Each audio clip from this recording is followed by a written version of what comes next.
My boyfriend proposed to me. Then I found out he had a secret. My name is Melanie, and I've been dating Justin for 2 years. He's 34, works as a software engineer for a tech company in Austin, Texas, and always seemed like the most honest and upstanding man in the world. You know the type. Never forgets a bill, helps old ladies cross the street, remembers your mom's birthday. That was the Justin I knew. He proposed 3 weeks ago. It happened at our favorite restaurant, a little Italian place in downtown Austin called Nonna's. He was nervous the entire night, spilled wine on his shirt, and could barely eat. When he finally got down on one knee with the ring, I was so emotional I barely noticed the people around us. Of course, I said yes, and we began planning our future together. That's where things start getting interesting. Justin was always kind of reserved about his family. He told me his parents died when he was young and that he had no siblings. I didn't question it much. Some people just don't like to talk about family trauma. He also never posted on social media and claimed he hated being out there. Obvious red flag, I know, but at the time it felt more like a quirky trait than anything suspicious. After we got engaged, I started pressing more about meeting some of his friends or at least learning more about his life before we met. He would always change the subject or make excuses. Said he was busy with work, wanted to focus on our relationship, that kind of thing. But something started to feel off. The first real clue came when we decided to open a joint bank account. Justin said he needed a few days to gather some documents. Weird, right? Who takes days to grab basic paperwork? When we finally went to the bank, he was visibly nervous. The banker, a woman named Patricia, looked over his documents for an unusually long time and made a few phone calls. Justin was sweating bullets next to me. Patricia eventually said there were a few issues that needed clarification regarding his financial history, and they'd need more information. Justin practically dragged me out of the bank, saying we'd take care of it elsewhere. That night, when I asked what happened, he claimed it was probably some clerical error tied to an old address change. The second clue came from my friend Jessica. She's a bartender at a popular Austin bar and knows pretty much everyone in town. One night over drinks, she casually mentioned seeing Justin at the bar a few times, but always with a different woman. When I showed her a photo of us together, she made a strange face and said, "Oh, you're his girlfriend?" I swear I saw him with a blonde woman too, more than once. I thought maybe you were just friends or something. My stomach dropped. I asked for more details, and Jessica said she had seen Justin with that blonde woman at least 5 or 6 times over the past few months, always acting very close, holding hands, kissing. The dates she mentioned lined up with nights Justin had told me he was working late or out at happy hour with coworkers. I confronted Justin that same night. He denied everything, insisted Jessica must be mistaking him for someone else, swore he had never cheated in his life, and was hurt that I didn't trust him. He cried, you guys. Said he was stressed at work and maybe we should postpone the wedding until things calm down. Huge red flag, but I was emotionally invested and confused, so I kind of believed him. But then came the discovery that changed everything. About a week ago, Justin said he had to travel to Dallas for work and would be gone for 3 days. Something about the way he said it bothered me. He avoided eye contact, gave vague details about the trip, and when I asked what hotel he was staying at, he said the company was still finalizing the reservation. I couldn't sleep that night. Something was eating at me. On impulse, I did something I'd never done before. I started digging. I Googled his name, searched social media, anything. Justin always claimed he had no online presence, but everyone leaves a digital trail, right? After hours of searching, I finally found something. A LinkedIn profile that looked just like him, but with a slightly different last name. Same photo, same company, same position. But the last name was Thompson, not Taylor, like he had always told me. My heart started racing. I kept digging using that new last name, and that's when my world came crashing down. I found public marriage records. Justin Thompson had married a woman named Amanda Chen in June 2019, 4 years ago, 3 years before he met me. But wait, it gets worse. I looked up Amanda Chen on Facebook and Instagram. She's real. A beautiful blonde, exactly as Jessica described.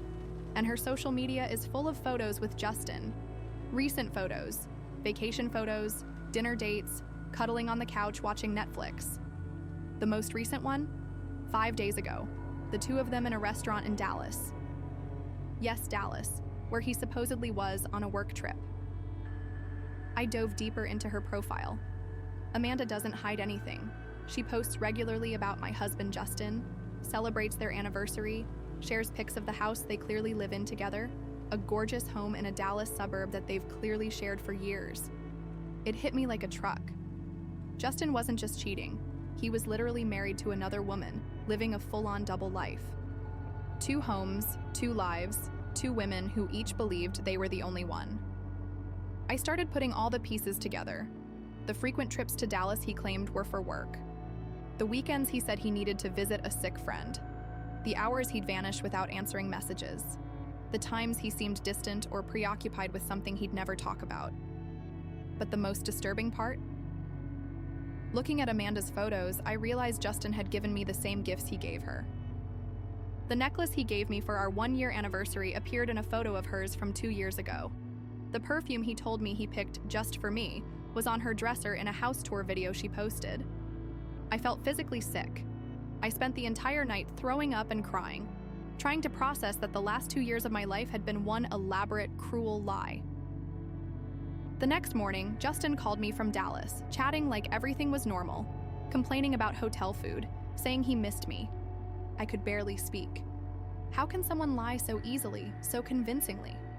How could he look me in the eye every day knowing he had a wife waiting for him back home? I decided not to confront him over the phone. I wanted to see his face when he realized I knew everything. So I pretended everything was fine and told him I couldn't wait for him to come back. But then I did something that might have been wrong, but I had to do it. I found Amanda's number through her social media and called her. Yes, I called my fiance's wife. The conversation was surreal. Amanda answered cheerfully, probably thinking I was a friend. When I explained who I was, there was a long silence. Then she started laughing. Not a happy laugh, but the kind of hysterical laugh you let out when reality shatters your brain. We talked for 2 hours. Amanda told me Justin always claimed to travel to Austin for work, but that his company was based in Dallas and he worked remotely most of the time. She said he'd grown more distant, secretive with his phone, and irritable at home over the past 2 years. But she never suspected a double life this elaborate. She also told me something that made me feel like the biggest fool. Justin had proposed to her again 6 months ago, saying he wanted to renew their vows and have a bigger wedding since the first one was too simple. She was planning the vow renewal ceremony for next month. Yes, you read that right. Not only was he living a double life, he was planning to marry me while renewing vows with his actual wife. The audacity of this man is off the charts. Amanda and I decided to confront him together when he got back to Austin. We made a plan. She would drive in from Dallas and show up at his apartment while I was there questioning him about the work trip. And that's exactly what we did. Last night, Justin got home around 7 p.m., tired and grumbling about traffic. He kissed me like everything was normal, talked about the fake trip, even showed me phony photos from Dallas that he probably snapped that afternoon. He was so casual that for a split second, I almost doubted myself. Then Amanda rang the doorbell. The look on his face when he opened the door is something I'll never forget. First confusion, then recognition, then pure panic. He turned ghost white, started stammering, and tried to shut the door. Amanda pushed her way in, saw me in the living room, and said, "So, you're the famous Melanie." What followed was 2 hours of chaotic yelling while Justin tried desperately to spin lies. First, he said Amanda was an obsessive ex who couldn't let go. Then he said they were still technically married but separated and waiting on the divorce. When Amanda pulled up recent photos of them on her phone, he said it was all for show, to avoid upsetting her parents. Each lie was more ridiculous than the last. Finally, Amanda snapped and shouted, "Justin, I am your wife. We've lived together for 5 years. You asked me to renew our vows last month." He broke down, started crying, begging for forgiveness, said he never meant for it to go this far, that he had fallen in love with me but couldn't leave Amanda, and that he was planning to tell the truth after the wedding. As if that made any sense. Amanda stormed out saying she was calling a divorce lawyer first thing in the morning. I grabbed my things and left too, leaving the ring on his kitchen table. Now I'm staying at my sister's place, trying to process that the last 2 years of my life were a complete lie. Justin is still bombarding me with texts, calls, and emails saying he can explain everything, that he truly loves me, and that he'll leave Amanda for me. But how can I ever trust someone who built such an elaborate and convincing lie? What haunts me most is thinking about how many times he left Amanda's bed to come be with me, or vice versa.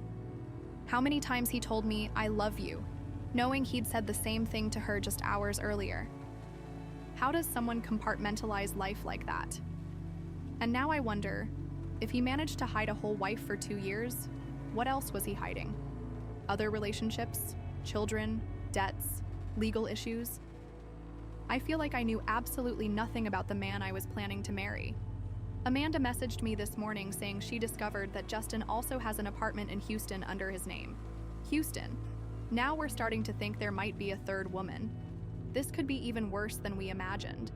I spoke with a lawyer today about possible legal action. Apparently, bigamy is a crime in Texas, but hard to prosecute. Emotional fraud isn't technically illegal, but at the very least, I can try to make sure other women don't go through what we did. I'm thinking about posting his story in women's groups in Austin, Dallas, and Houston, with photos to warn other potential victims. Is it vindictive? Maybe. But if he did this to me and Amanda, he's probably done it, or is doing it to others too. The question is, how can someone be so convincing for so long? Justin wasn't just a casual liar. He had answers for everything: cohesive stories, fake documents, a whole life built on lies. That takes planning, manipulation, and a level of deception that's terrifying. And now I have to rebuild my life from scratch. Cancel a wedding. Explain everything to friends and family. Find a new apartment because mine is under his name. Rebuild a social circle that had intertwined with his. It's like waking up in an alternate reality where nothing you thought was true actually was. The worst part is the feeling of having been completely deceived. I always thought I was smart, had good intuition, but Justin manipulated me completely. It makes me question my judgment about everyone. Amanda and I are planning to meet again, to compare more of our experiences. She's just as devastated as I am. But in a weird way, it's comforting to know I'm not alone. Neither of us could have uncovered the truth on our own. We only figured it out because we joined forces. Anyway, I just needed to get this off my chest. My therapist said writing it out could help the healing process. If anyone out there has been through something similar or has advice for handling betrayal on this scale, I'd appreciate it. And if you know a Justin Thompson from Austin, Dallas, run. Comment. What would you do in this situation? If you liked this video, don't forget to like and share so we can bring you more stories like this. Keep an eye out for more stories. Hope you have a good day.